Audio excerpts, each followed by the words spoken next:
दुश्मन की गोलियों का सामना हम करेंगे, आजाद हैं और आजाद ही रहेंगे। ये लफ्ज थे भारत के उस महान क्रांतिकारी के जिन्होंने महज 24 साल की उम्र में अंग्रेजी हुकूमत में खौफ का वो बीज बो दिया था जिससे वो कभी निकल नहीं सके। यही वजह है कि उनकी मौत के बाद भी अंग्रेज उनके शव के पास जाने की हिम्मत तक नहीं कर रहे थे, क्योंकि उन्हें डर था कि कहीं हमारे कदमों की आवाज से वो फिर जाग न जाए और हम पर गोली न चला दें। जी हाँ, हम बात कर रहे हैं चंद्रशेखर आजाद की, जिन्होंने जीवित रहे अंग्रेजों के हाथ न आने की प्रतिज्ञा ली थी। वे जब तक जिंदा रहे आजाद रहे और मरने के बाद हमेशा हमेशा के लिए आजाद हो गए। आज जब भी स्वतंत्रता आंदोलन की बात की जाती है तो चंद्रशेखर आजाद का नाम सबसे पहले लिया जाता है। उन्होंने अपने क्रांतिकारी गतिविधियों से अंग्रेजों की हुकूमत तक को हिलाकर रख दिया था। आज हम आपको चंद्रशेखर आजाद के जीवन से जुड़े कुछ ऐसे अनसुने अनकहे किस्से सुनाएंगे जो आपने कभी नहीं सुने होंगे। साथ ही उनकी मौत से जुड़े कुछ ऐसे रहस्य भी बताएंगे जो आज तक दुनिया से छिपा कर रखे गए हैं। लेकिन उसके पहले अगर आप भी आजाद जैसे महान वीरों पर गर्व करते हैं तो इस वीडियो को लाइक करने के साथ कमेंट बॉक्स में जय हिंद जय भारत जरूर लिखिए। बात है 23 मई साल 1906 की, जब मध्य प्रदेश के भवरा गांव में एक बच्चे का जन्म होता है जिसका नाम था चंद्रशेखर तिवारी। वो बचपन से ही अपने पिता सीताराम तिवारी की तरह स्वाभिमानी और जिद्दी थे। एक बार महज 13 साल की उम्र में किसी बात पर उनके पिता ने उन्हें डांट कर घर से निकाल दिया और साफ कह दिया कि जब तक माफी नहीं मांगोगे घर में कदम मत रखना। लेकिन चंद्रशेखर जानते थे कि वो गलत नहीं है और किसी भी कीमत पर झूठी माफी नहीं मांगेंगे, इसलिए वो इतनी छोटी उम्र में ही घर छोड़कर चल दिए। पहले चचेरे भाई के यहाँ, फिर वहां से भी सुबह 4 बजे निकल गए। 24 घंटे लगातार रेल की पटरियों पर चलते हुए अगली सुबह दोहद रेलवे स्टेशन पहुंचे। वहां एक गाड़ी खड़ी हुई थी तो चंद्रशेखर उसमें जाकर लेट गए। थकान की वजह से उन्हें नींद आ गई और जब आंख खुली तो वो बंबई पहुंच चुके थे, जहां उन्हें एक ठेले पर बर्तन धोने का काम मिला और यहीं से उन्होंने दुनियादारी सीखी। मगर बंबई की होड़ में उनका मन नहीं लगा और वो बनारस आ गए। इसी बीच साल 1919 में जलियांवाला बाग हत्याकांड, जिसमें अंग्रेज अफसरों ने 1600 से अधिक निहत्थे लोगों की जान ले ली, इस हादसे ने 14 साल के चंद्रशेखर को अंदर से झकझोर कर रख दिया। और 1920 में जब गांधी जी ने ब्रिटिश हुकूमत के खिलाफ असहयोग आंदोलन शुरू किया तो चंद्रशेखर उसमें बढ़ चढ़कर हिस्सा लेने लगे। सन 1921 में देश भर में हजारों क्रांतिकारियों समेत 15 साल के चंद्रशेखर को भी गिरफ्तार कर लिया गया और ब्रिटिश पुलिस ने उन्हें अदालत में पेश किया, जहां उन्होंने जज के सवालों के ऐसे जवाब दिए कि पूरी अदालत हिल गई। जज ने उनसे पूछा कि तुम्हारा नाम क्या है, तो वो बोले आजाद। जज ने पिता का सवाल पूछा तो चंद्रशेखर ने जवाब दिया स्वतंत्रता, और पता पूछने पर बोले कारावास। अदालत में मौजूद आजादी की चाह रखने वाले लोग इस 15 साल के बच्चे के मुख से ऐसे शब्द सुनकर तालियां पीटने लगे, मगर ब्रिटिशर्स और जज गुस्से से तिलमिला उठे और चंद्रशेखर को 15 कोड़े मारने की सजा सुना दी गई। एक कोड़ा पड़ते ही वो चमड़ी और चर्बी दोनों खींचकर बाहर निकाल देता था, जिससे कैदी चीखने और गिड़गिड़ाने लगते थे। ऐसे में 15 कोड़े खाना बच्चों का खेल नहीं था, मगर जब जेल में जेलर ने चंद्रशेखर के पीठ पर पहला कोड़ा मारा तो उनकी आंख में आंसू नहीं बल्कि जज्बे की झलक दिखी और मुख से चीख नहीं बल्कि वंदे मातरम का नारा निकला। हर कोड़े पर चंद्रशेखर भारत माता की जय और वंदे मातरम का नारा लगाते रहे। उनकी कमर और पैर खून से सन चुके थे, लेकिन उनकी आंख से एक भी आंसू नहीं टपका। तभी जेलर सरदार गुंडा सिंह को उनमें छत्रपति संभाजी महाराज जैसे हौसले की झलक दिखी। वो चंद्रशेखर को अपने घर ले गए, गर्म दूध पिलाया और मरहम लगाई। इसी दिन के बाद उनका नाम चंद्रशेखर तिवारी से चंद्रशेखर आजाद पड़ गया। इधर चंद्रशेखर एक उभरते हुए युवा क्रांतिकारी की तरह महज 16 वर्ष में ब्रिटिश अफसरों की रातों की नींद उड़ा चुके थे। उधर साल 1922 में गांधी जी ने देश में बढ़ रही हिंसा की वजह से असहयोग आंदोलन वापस ले लिया।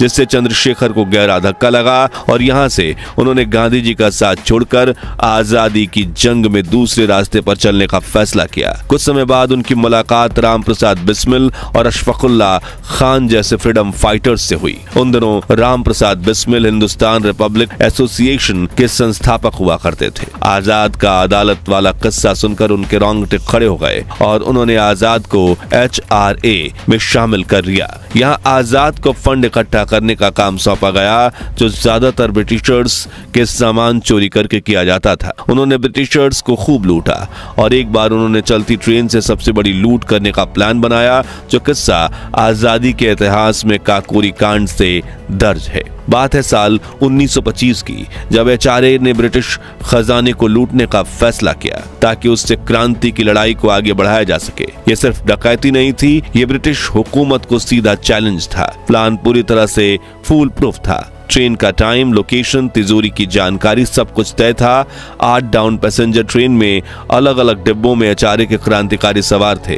अशफाकुल्लाह खान, सतीश चंद्रनाथ बख्शी, राजेंद्र लाहिड़ी को जिम्मेदारी दी गई थी कि तय स्थान पर जाकर ट्रेन की जंजीर खींचनी है। वहीं दूसरे डब्बे में सवार थे राम प्रसाद बिस्मिल, चंद्रशेखर आजाद, मनतनाथ गुप्त, मुकुंदी लाल बनवारी लाल जैसे जाबाज साथी, जिनके पास थी गार्ड, ड्राइवर और तिजोरी को संभालने की जिम्मेदारी। जैसे ही ट्रेन काकोरी के पास पहुंची, प्लान के मुताबिक जंजीर खींच दी गई और रात के अंधेरे में ट्रेन रुक गई और अगले ही पल क्रांतिकारी उस पर टूट पड़े।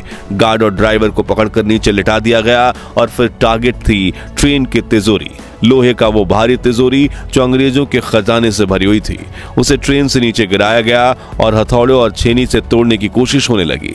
शुरू में वो तिजोरी खुलने का नाम नहीं ले रही थी, लेकिन जैसे ही अशफाकुल्लाह ने पूरी ताकत से उस पर हथौड़ा मारा, तिजोरी ने भी दम तोड़ दिया और सोने चांदी रुपए से भरे नोट उगलने लगी।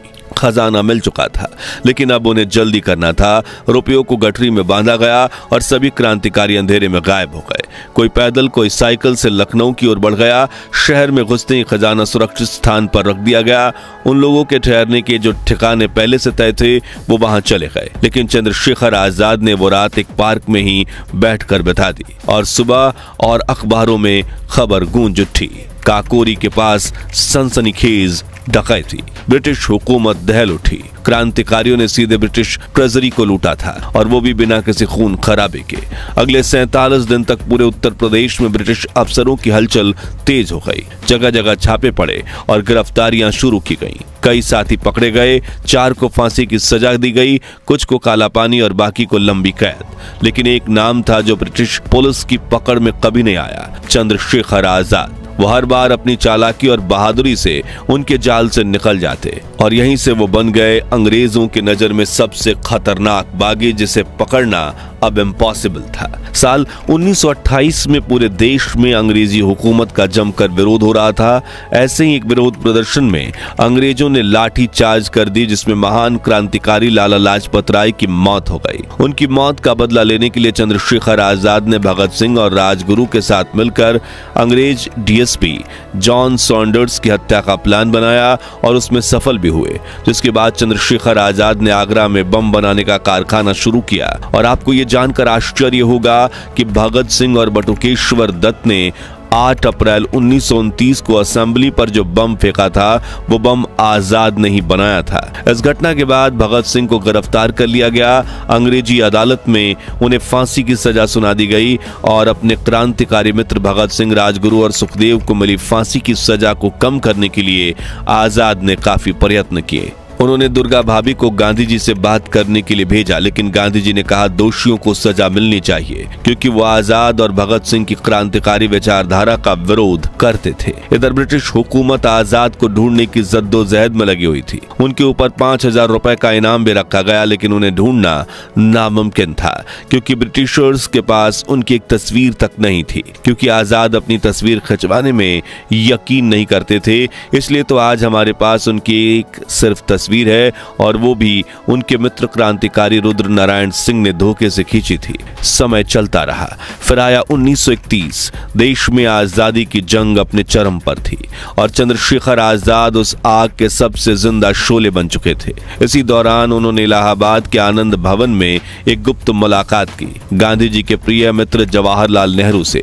मुलाकात बहुत शांत लेकिन अंदर से उथल पुथल से भरी थी। लाल बहादुर शास्त्री अपनी आत्मकथा में लिखते हैं, मेरे पिताजी की मौत के बाद एक अजनबी शख्स मुझसे मिलने मेरे घर आया। मुझे बताया गया उसका नाम चंद्रशेखर आजाद है। मैंने इससे पहले उसे नहीं देखा था, लेकिन 10 साल पहले मैंने उसका नाम जरूर सुना था जब वह असहयोग आंदोलन के दौरान जेल गया। वो जानना चाहता था कि अगर कांग्रेस और अंग्रेजों के बीच समझौता हो जाता है तो क्या उन जैसे लोग शांति से रह सकेंगे। उनका मानना था कि सिर्फ विद्रोह और हिंसा के तरीके से आजादी नहीं जीती जा सकती, ना ही आजादी सिर्फ शांतिपूर्ण तरीके से आएगी। एक और क्रांतिकारी यशपाल लिखते हैं कि आजाद इस मुलाकात से संतुष्ट नहीं थे। हालांकि नेहरू ने रूस भेजने का खर्चा उठाने तक की हामी भर दी थी। जी हाँ, उस वक्त रूसी तानाशाह जोसेफ स्टालिन भारत की आजादी की लड़ाई को लेकर चंद्रशेखर आजाद से मिलने के लिए तैयार हो गए थे, लेकिन रूस जाने के लिए 1200 रुपए की जरूरत थी और आजाद इन्हीं पैसों को जुटाने में लगे थे।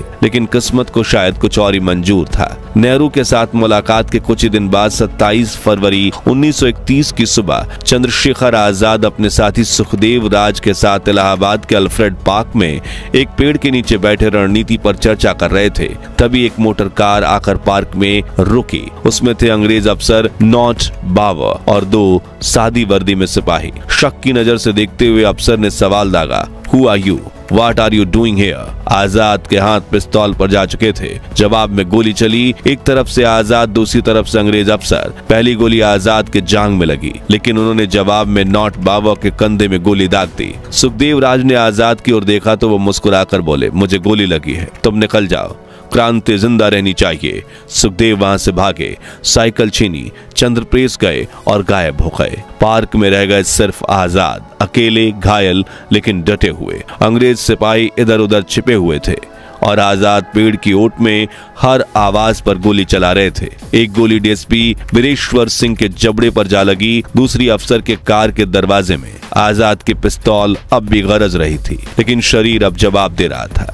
आखिरकार जब चारों ओर से घिर चुके थे और आखिरी गोली बची थी तो उन्होंने वही किया जो उन्होंने बचपन में कसम खाकर कहा था, मैं कभी जिंदा अंग्रेजों के हाथ नहीं आऊंगा। उन्होंने अपनी कोल्ट रिवाल्वर उठाई और खुद को गोली मार ली। एक वीर योद्धा ने अपने वचन को आखिरी सांस तक निभाया, लेकिन आजाद ने अंग्रेजों के दिल में इतना खौफ पैदा कर दिया था कि नोट बावर, जिसने चंद्रशेखर आजाद पर पहले गोली चलाई थी, वो आजाद की तरफ दूसरी गोली चलाने की हिम्मत तक नहीं कर पा रहा था, क्योंकि उसे डर था कि गोली की आवाज सुनकर आजाद उस पर दूसरा निशाना लगा न दे। जब 15 मिनट तक आजाद की तरफ से कोई प्रतिक्रिया नहीं आई, तब बाबर ने अपने हवलदार को शहीद चंद्रशेखर आजाद पर ऐसे ही कुछ और गोलियां चलाने के लिए कहा ताकि यह सुनिश्चित हो जाए कि आजाद मर गए। फिर जब पुलिस आजाद के पास पहुंची तो उनके शरीर के पास 448 रुपए और 16 गोलियां बरामद हुई। उनके शरीर का पोस्टमार्टम हुआ।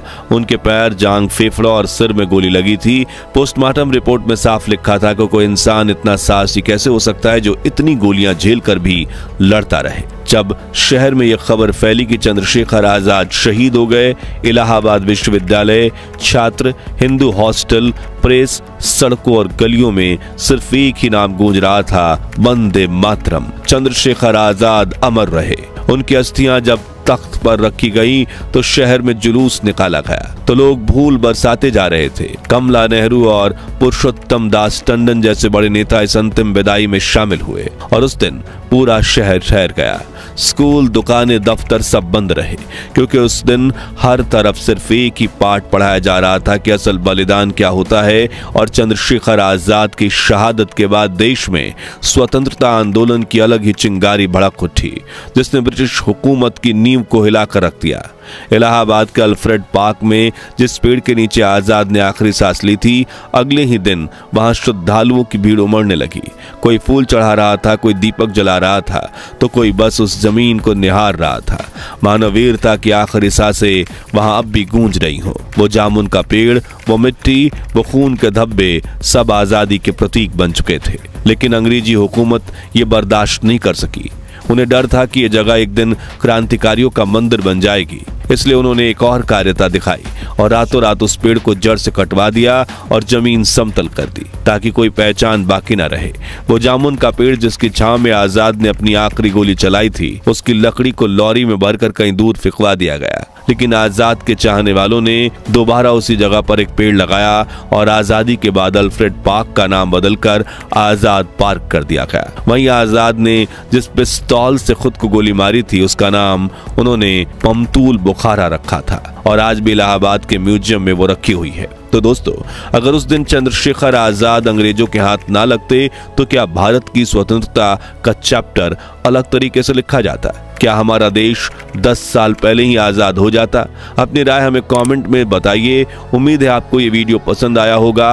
अगर हाँ तो लाइक और शेयर करके 11,000 लाइक्स जरूर करवा दीजिए और ऐसे ही रोंगटे खड़ी कर देने वाली अनकही अनसुनी कहानियों को जानने के लिए हमारे चैनल को सब्सक्राइब करके पास वाली घंटी बजाना मत भूलिएगा। वंदे मातरम।